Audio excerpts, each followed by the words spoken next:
दर्शन news. इस वर्ष होने वाले बिहार विधानसभा चुनाव में एक बार फिर से एनडीए गठबंधन की ऐतिहासिक जीत तथा नीतीश कुमार का फिर से मुख्यमंत्री बनना तय है। मांझी से यदि भाजपा ने उन्हें टिकट दिया तो वे चुनाव में पार्टी को विजय श्री दिलाकर विकास का एक नया इतिहास बनाने का कार्य करेंगे। यह बातें दिल्ली भाजपा के वरीय प्रवक्ता तथा मांझी प्रखंड के खररहिया स्थित आवास पर धनंजय गिरी ने पत्रकारों से बातचीत के दौरान कही। उन्होंने कहा कि लोकसभा चुनाव में भी पार्टी के आलाकमान ने वर्तमान सांसद के अलावा उनका नाम के प्रस्ताव भेजा था। हालांकि पार्टी ने जनार्दन सिंह सिग्रीवाल को अपना प्रत्याशी बनाया था। उन्होंने कहा कि उनकी भरपूर प्रयास होगा कि भाजपा चुनाव में मांझी से पार्टी उन्हें अपना प्रत्याशी बनाए। बावजूद इसके यदि शीर्ष नेता गठबंधन के किसी अन्य घटक दल के नेता को अपना प्रत्याशी घोषित करता है तो सभी लोग उसी का समर्थन करेंगे। उन्होंने कहा कि इस बार बिहार में एनडीए गठबंधन को 2/3 से अधिक सीटों पर जीत दिलाना तय है। उन्होंने कहा कि लालू राबड़ी राज में उत्पन्न जंगल राज से बड़ी मुश्किल से निजात पाने वाले लोग कभी भी तेजस्वी यादव को बिहार के मुख्यमंत्री के रूप में स्वीकार नहीं करेंगे। एक प्रश्न के उत्तर में उन्होंने जन स्वराज के नेता प्रशांत किशोर को अपात्र बताते हुए उन्हें पर्दे के पीछे का खिलाड़ी बताया। मौके पर मौजूद प्रोफेसर ओम प्रकाश सिंह ने श्री गिरी को भाजपा का सर्वाधिक उपयुक्त प्रत्याशी बतलाते हुए उनके नेतृत्व में मांझी के सर्वांगीण विकास की मंगल कामना की। सारंग से वीरे सिंह की रिपोर्ट। सर, क्या नाम है सर आपका? डॉक्टर धनंजय गिरी। सर, आप दिल्ली से चलकर आए हुए हैं सर अपने पैतृक गाँव, और राजनीति में आपका बहुत अच्छा पकड़ भी है। क्या मांझी विधानसभा क्षेत्र से का चुनाव 2025 में लड़ने जा रहे हैं क्या? देखिए, ऐसा है कि मांझी का मांझी कौन होगा, ये तो यक्ष प्रश्न आप जो कर रहे हैं। मांझी का मांझी जो कोई भी होगा, वो मांझी मोदी के सपनों को साकार करने के लिए, मांझी को मोदी के सपनों को ज़मीन पर उतारने के लिए, यहाँ के विकास के लिए सतत प्रयत्नशील रहे, ऐसा व्यक्ति होना चाहिए और वैसा व्यक्ति होगा। और जहाँ तक भारतीय जनता पार्टी का बात है, भारतीय जनता पार्टी का कार्यकर्ता किसी पद के लिए नहीं, पद से नहीं होता। पदाभिमुख चिंतन हमारा लक्ष्य है। तन समर्पित, मन समर्पित और यह जीवन समर्पित। चाहता हूँ देश की धरती तुझे कुछ और भी हो। तो जो कोई भी हो, भारतीय जनता पार्टी का तो सब जगह कैंडिडेट क्लियर है, सब जगह कैंडिडेट कमल है। अब कमल की कमान चाहे पार्टी जिसको भी दे, वही व्यक्ति चुनाव लड़ेगा। चुनाव विषय नहीं है, चुनाव मुद्दा नहीं है। विषय है यहाँ के मुद्दे, यहाँ के आम आदमी की समस्या, इस क्षेत्र का विकास, इसको आगे लेकर बढ़ना। हम प्रधानमंत्री नरेंद्र मोदी के सपनों को साकार करने के लिए हम लोग राजनीति में प्राणों की वर्तिका बनाकर खुद को होम कर रहे हैं। एक गरीबी की गुर्बत से निकलकर शोहरत तक का सफर तय करने वाले नरेंद्र मोदी आज इस ढंग से नेशन को आगे लेकर बढ़ रहे हैं। नेशन की नैया के खवैया नरेंद्र मोदी जिस तरह से। धनंजय सर दिल्ली से चलकर आए हुए हैं और इनकी इच्छा है, हार्दिक इच्छा है कि हम भी मांझी विधानसभा क्षेत्र से चुनाव लड़ें। इस पर वो क्या कहना है?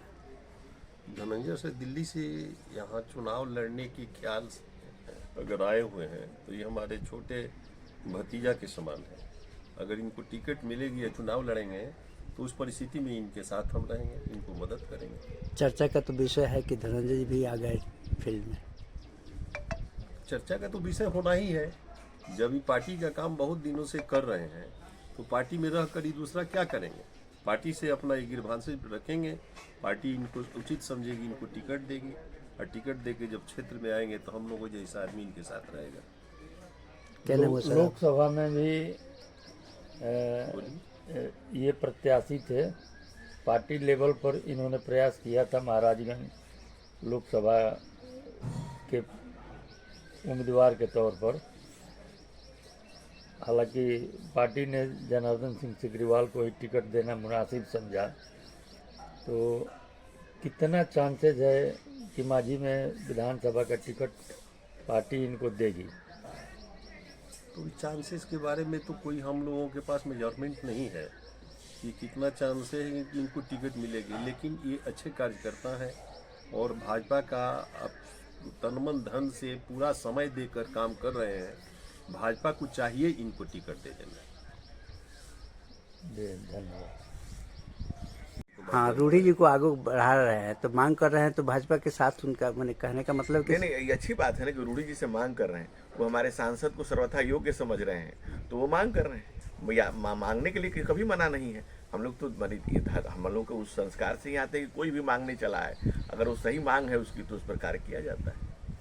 और रूढ़ी जी तो बड़े नेता हैं, जन नेता हैं, राष्ट्रीय स्तर पर उनकी पहचान है, उनको सभी लोग जानते हैं। रूढ़ी जी से अगर प्रशांत किशोर मांग ने पूरे लालू परिवार को ध्वस्त करने का श्रेय रूढ़ी जी के सर पे है। उन्होंने लालू जी को, राबड़े जी को, उनकी बेटी को लगातार उस परिवार को, जिसने वंशवाद की उसको बिस्बेल को खत्म करने वाले का रूढ़ी जी जैसे महानायक के सामने कुछ मांग कर रहे हैं तो हम उसका सम्मान करते हैं। Thank you.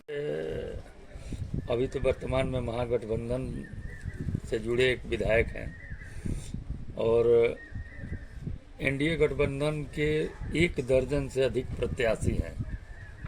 उन तमाम प्रत्याशियों को में से किसी एक को जब टिकट मिलेगा तो बाकी लोगों को संतुष्ट करने के लिए क्या किया जाएगा?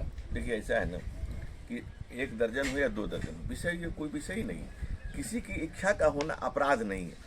कोई भी व्यक्ति अगर इच्छा रखता है कि वो चुनाव लड़े या उसको टिकट मिले या पार्टी उसको विधायक बनाए, तो किसी की भी इच्छा का होना अपराध नहीं। लेकिन इच्छा पार्टी लाइन का, पार्टी का अपना एक नियम है, जिसको भी टिकट मिल जाएगा सारे लोग फॉल इन द लाइन, उनके पीछे खड़े होकर के पार्टी को मजबूत करेंगे। ये सदिच्छा है, ये संस्कार है, यही भारतीय जनता पार्टी का नियम है। भारत का उन्नयन कर रहे हैं, विकास कर रहे हैं, बड़ी अर्थव्यवस्था बना रहे हैं। हम चाहते हैं कि उस तरह से माझी भी व्यवस्थित हो, क्योंकि जन्मभूमि है। भगवान राम ने कहा था सोने की लंका जीतने के बाद लक्ष्मण से कि अपनी स्वर्णमयी लंका नर में लक्ष्मण रोचते, जननी जन्मभूमि स्वर्ग आदपि करिए। ये जननी है, स्वर्ग से भी बढ़कर है हमारे लिए, इसकी कुछ सेवा कर सकें, यही आकांक्षा, यही इच्छा है। आप दिल्ली में बीजेपी के बड़े प्रवक्ता हैं। एक नई पार्टी प्रशांत किशोर अपना खड़ा किया है और हर जगह बोल रहे हैं कि हम कैंडिडेट खड़ा करेंगे। तो इस पर आपका क्या कहना है प्रशांत? देखिए, राजनीति में बिल्कुल हर कोई का अधिकार है। बाबा साहब डॉक्टर भीमराव अम्बेडकर की दिए गए संविधान की ताकत है कि हर व्यक्ति इच्छा रख सकता है, एक व्यक्ति एक वोट, और हर किसी को हर पद पर जाने का अधिकार है। तो अगर राजनीति में कैंडिडेट खड़ा करना चाहते तो इसमें क्या बुराई है? वो आए हैं, अपना प्रयास करेंगे। प्रयास कितना सार्थक होगा ये तो देश जनता तय करेगी। क्या सर भाजपा के संग उनका कुछ साठगांठ है क्या? भाजपा साठगांठ नहीं करती है, भाजपा साफ साफ करती है। भारतीय जनता पार्टी सिर्फ एक राजनीतिक दल नहीं है, ये सदियों से व्यथित दमित जन आकांक्षाओं को, जनमन को प्रस्फुटीकरण है।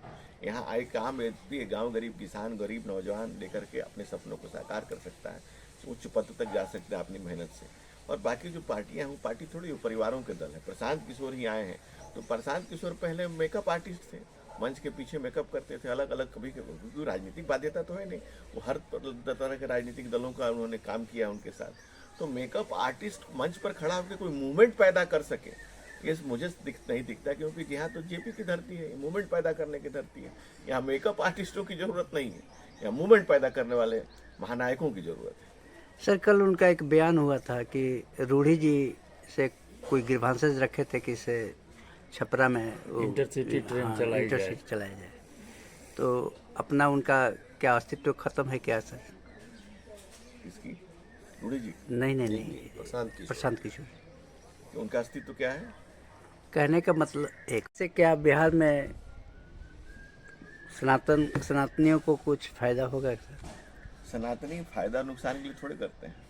सत्य सनातन निरंतर चिरंतन जीवन मूल्यों के लिए प्राणों की वर्तिका बनाकर हम लोग चल पल चलते रहते हैं। और हम तो ददीची की भूमि पर बैठे हुए, ददीची की धरती पर बैठे हुए, त्याग के अंतिम चरमोत्कर्ष पर बैठे हुए, जिनकी हड्डियों के दान से इस पूरे मानवता को त्राण मिला। उनकी ददीची की हड्डियों से 3 धनुष बने, शिव का पिनाकी बना, भगवान राम का सारंगरव बना, अर्जुन का गांडीव बना, इंद्र का वज्र बना। तो जिसने इतना त्याग की धरती पर हम लोग बैठे हुए हैं, तो सनातन संस्कृति के ध्वजवाहक हैं हम। बाबा आएंगे जाएंगे, लग रहेंगे सनातन संस्कृति का, ये लोग और उसको प्रचार प्रसार कर सकते हैं। सनातन का मतलब ही जो लगातार चिरंतन निरंतर बहता हुआ प्रवाह जो है, वही सनातन है। मेरा लास्ट क्वेश्चन है सर, सारण को सारण क्यों नाम रखा गया सर? ये सारण का मतलब है कि शांत आरण्य, शांति, जो शांत सबसे शांत वन है उसको शांत आरण्य के नाम पर इसका नाम सारण पड़ा। जैसे चंपा के फूल थे, चंपा के, और चंपारण उसके नाम पर चंपारण पड़ा, इसको सारण कहा गया क्योंकि शांत जगह थी। Thank you sir.